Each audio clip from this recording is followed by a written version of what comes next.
Kevin, What? what is your? What do you want? Let me ask the question, man.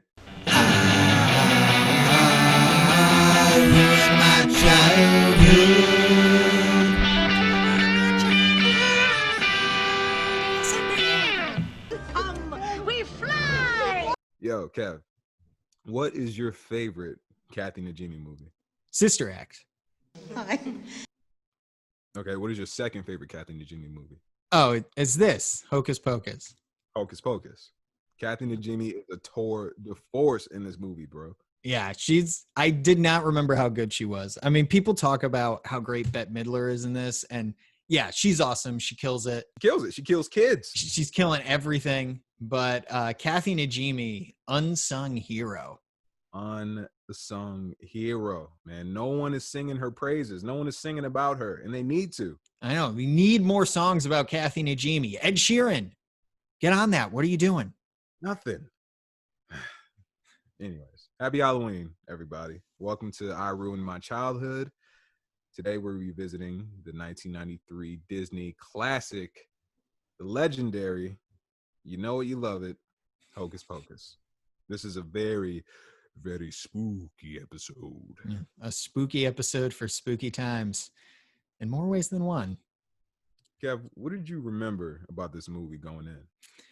Surprisingly, not that much specifically. Like the big stuff, I remember there was a talking cat. I remembered like the Billy Butcherson character, which I got really excited when he was introduced because I didn't remember his name and I thought they said Billy Butcher, which of course is of the Boys fame. Yeah, all right. Yeah. Oh, Billy's here. Oh, hello, Billy. Happy Halloween. Happy Halloween to you. Yeah, his favorite. It's not as offensive if you're from wherever Billy's Jesus. from. Billy came in hot, man. Jeez. Yeah.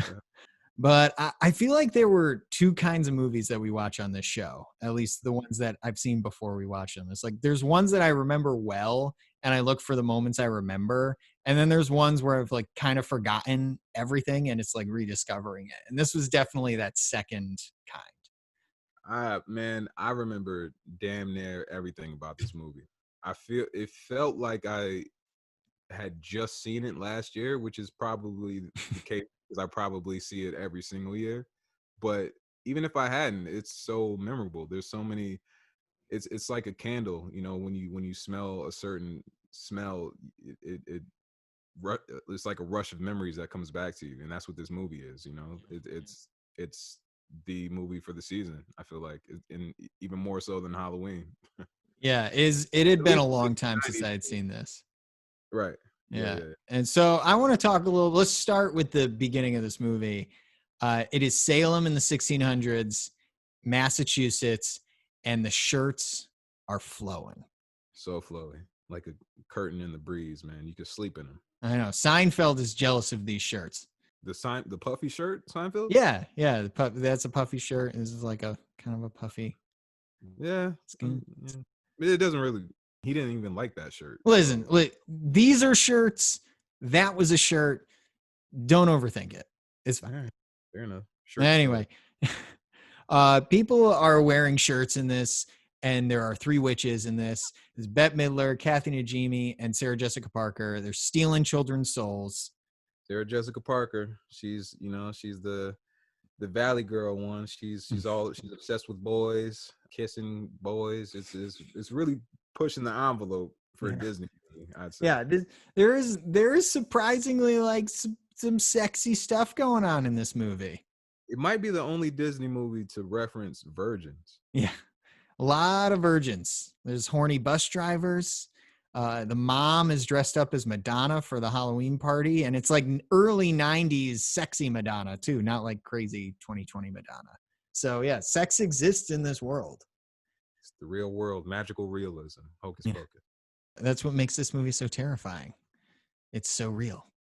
They're stealing kids' souls, specifically the little sister of Thackeray Binks. I cannot stress the enough. Thackeray with a not Zachary, Thackeray. Like Zachary, if you had a lisp that made absolutely no sense. None. Why would you have a lisp of saying the word Zachary? I don't know, but you do. So you Hmm. say Thackeray. Z's weren't invented until the 1800s. So Yeah.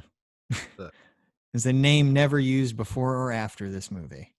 and our boy Thackeray, he jumps into action with his flowy Seinfeld shirt, and he almost saves the day. Yeah. Well, to be fair to him, 2/3 of the witches' coven, they're not really the best at hand-to-hand combat.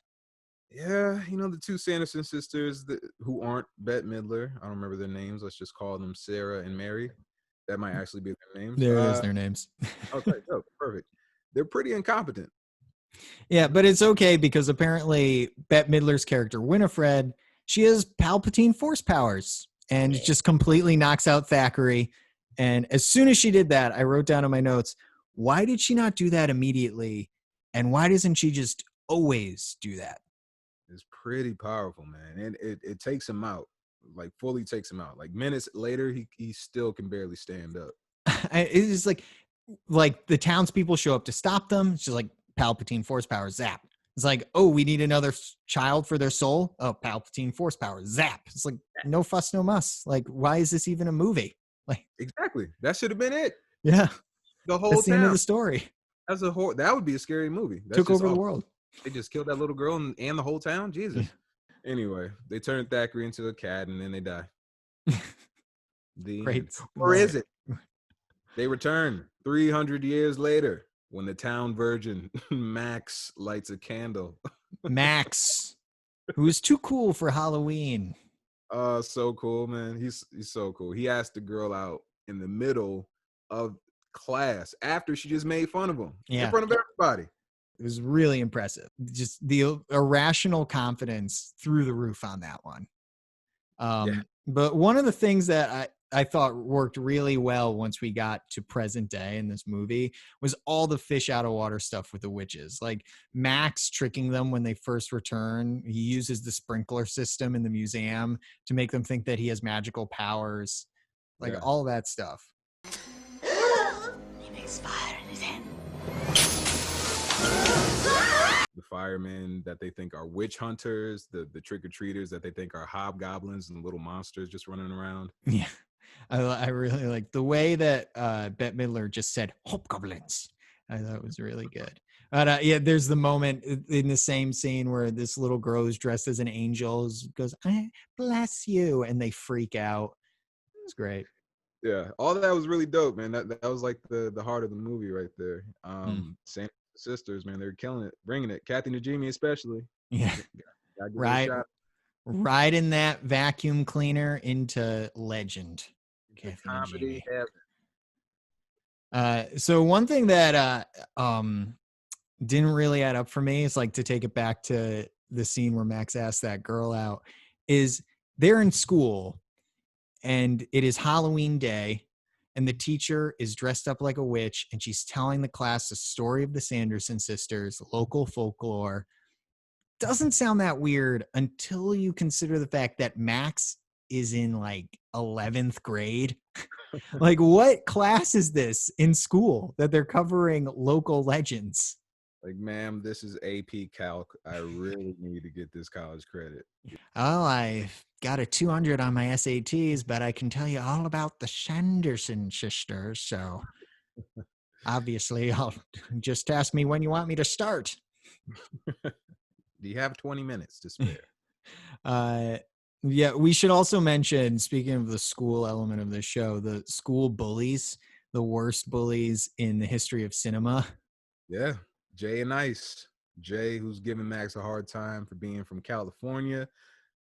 Like, bro, you are the biggest surfer bro I've ever seen. Yeah. Like the archetypal surfer dude. Yeah, Jay, who looks like he belongs in the movie Point Break. It's like pop me kettle on that one. Oh, dude. Yeah, they're dumb, but weirdly effective.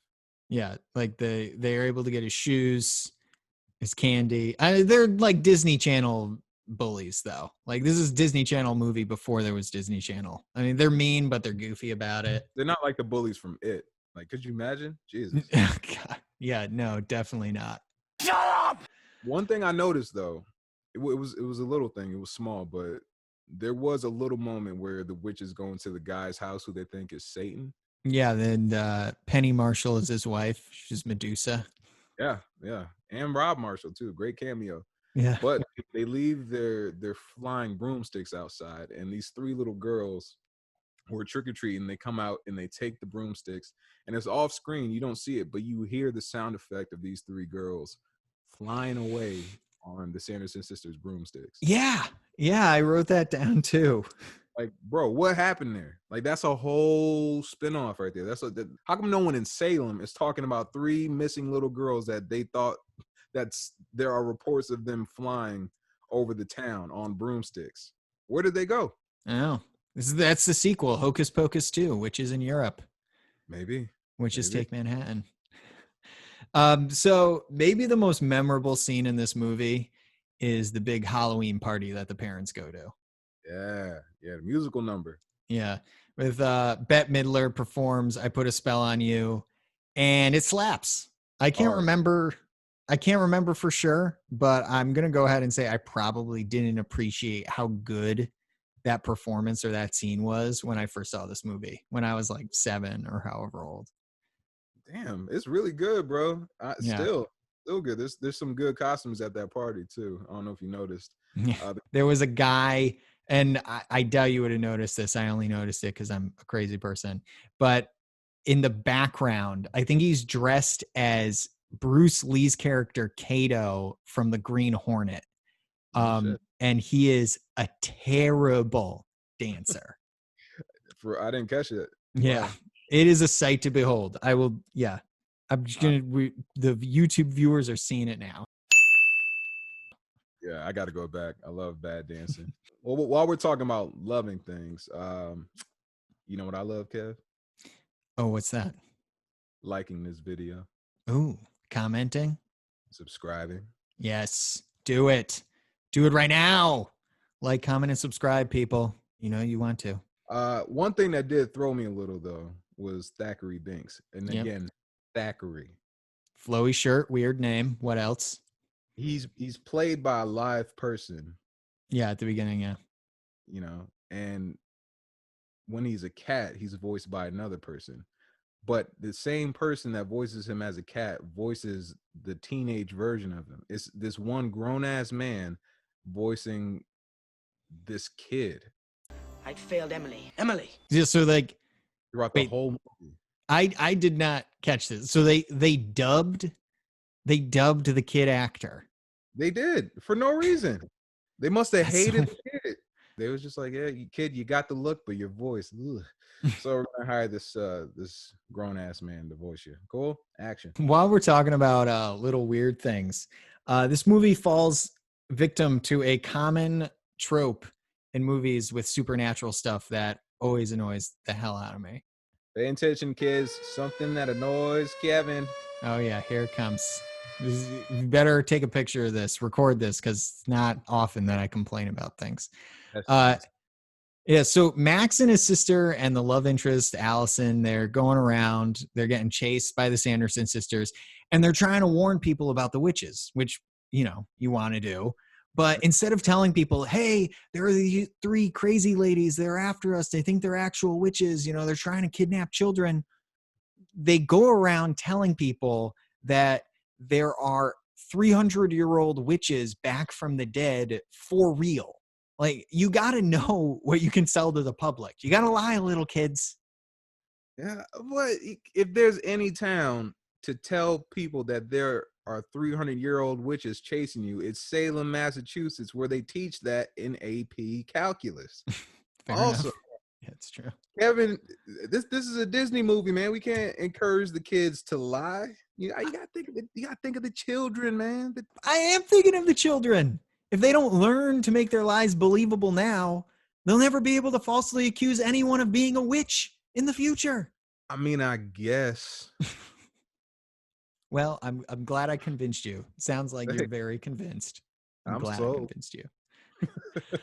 So this movie does drag a little bit towards the end. I feel like there was a missed opportunity with the school sequence, Max over the intercom. Yeah, classic 90s movie trope where the tables are turned where the kids are in charge. It's in a school too, so like every kid who was watching the movie would immediately, the wheels would start turning. They'd be thinking of ways that they could mess with the witches. Farting on the microphone, turn into a house of horrors for the witches, you know? Yeah, but no, they just trick them into a absolutely irrationally massive pottery furnace in the basement of this school. Yeah, which is, no one explained that at all. There's a full like sink in there. There's Greek statues being made in there. It's weird, and there's no door to get out in case you actually accidentally get locked in and set on fire. So, OSHA's very disappointed with this high school's safety measures.